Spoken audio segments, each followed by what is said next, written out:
Hi everyone, this is Aaron for Zollotech, and we're going to take a look at some of the questions you had for me regarding the Droid Incredible 4G.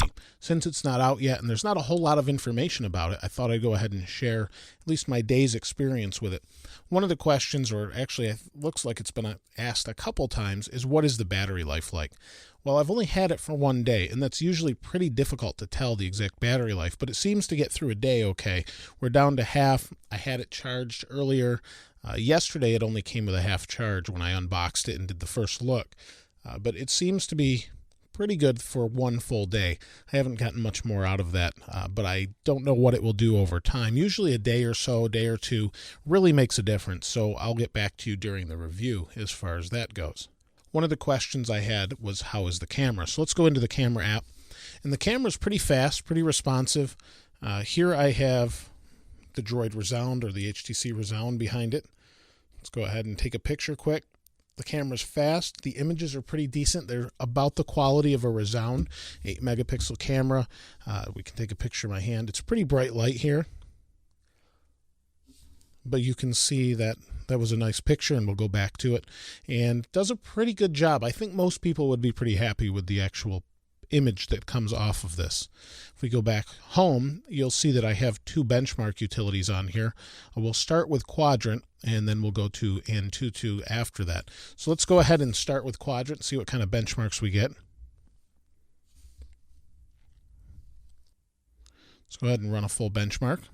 It'll take a moment, and you'll see it comes back with a pretty good score. I've run this before, so we'll zip through this and let you know how it goes on the other end here. For those of you wondering, this is running anywhere between 40 to 60 frames per second. And we have our results. And here you can see your device. It's up near the HTC One X. It's 4221, so pretty good. Up there, right at the top of the list, near the HTC One X. So that's pretty impressive. Let's go back home.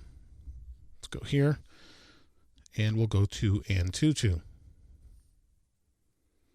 We'll wait for it in a moment. And that's the previous score I had before. So I can run this again, and we'll go ahead and start the test. Everything is set to default, and we'll wait for it to finish.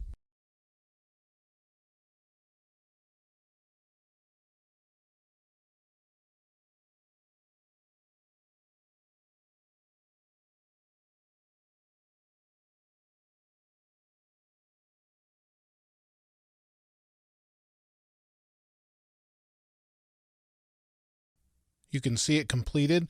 Here we have a total score for the CPU, 2714 or 2714. We have a GPU score of 1501, RAM 1026, IO 716. We have a total score of 5,957. So pretty good. And we'll go back here. So you can see that's the total score. Overall, pretty nice. Let me do one more thing I forgot to do. Some people are interested in. We'll go to the system information. So what we have here is a lot of people want to know what this is running. It's an ARM V7 processor, Rev 0, version 71 or V71. The current frequency or clock of the CPU is 1242 or 1242 megahertz with the same maximum frequency. It has 2 cores. You can see that there. If we go over here, we have a display. It's 540 by 888 with DPI of 280 by 280 with a 60 hertz refresh. And the GPU is OpenGL. It's an Adreno 225. So hopefully that helps a lot of you out. They want to know all the different specs, and it has different sensors and things. So here you can see overall it's a pretty fast little phone. Let me go ahead and compare it size-wise real quick to the Resound. Here's the Resound next to it. Similar screen. You can see the Incredible seems to have a little bit brighter screen in these bright lights that I'm using. It also seems to be a little bit closer to the screen itself. They both feel pretty good in the hand, but the Incredible is a little bit smaller. So if you have smaller hands, this is probably going to be a little bit better for you. If you have any other questions, I'll go ahead and try and answer those. But overall, it's pretty fast. Screen is really responsive. Most people I've shown the phone to like it quite a bit, especially if they like HTC devices. We do have the Beats branding, but it doesn't come with the headphones, and it has one flash as opposed to the two flash, and a little bit larger camera, it looks like, on the Resound.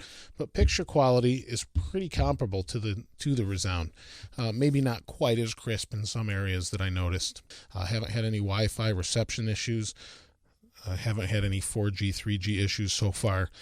Granted, it's only been a day, but overall, it's a pretty nice phone. Feels pretty good in the hand. Feels solidly built, although this is a plastic feel with a grip on the back, just like the Resound in the previous Incredible. Pretty similar. So overall, pretty nice. Let me know if you have any thoughts or comments regarding the phone.